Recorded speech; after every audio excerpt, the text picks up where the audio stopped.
Poletna šola kitajskega jezika in kulture je ponovno popestrila poletje nad obudnim tečajnikom. Kdo vse se je udeležil in kako poteka njihov dan, nam je zaupala njihova mentorica Tjaša.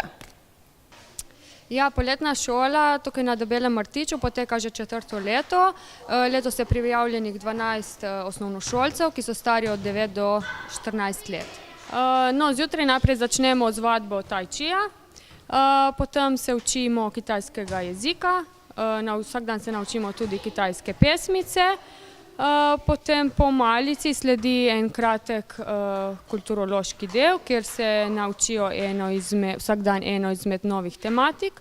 Danes na primer imamo kulturo pitja čaja, po kosilu pa izdelujemo različne izdelke, stvari, ki se vse vežejo na kitajsko kulturo.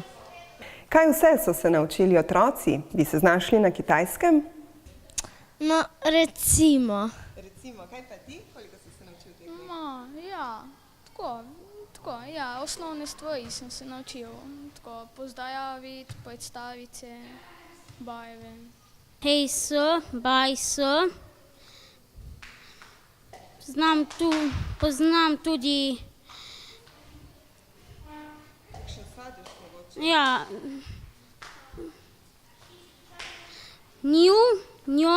Go je avokado. 嗨，大家好，非常高兴大家能够来到我们的夏令营，祝你们玩得开心，而且看到孩子们都喜欢我们的夏令营，我们也非常高兴，希望你们下一年再来，谢谢，好吧啦。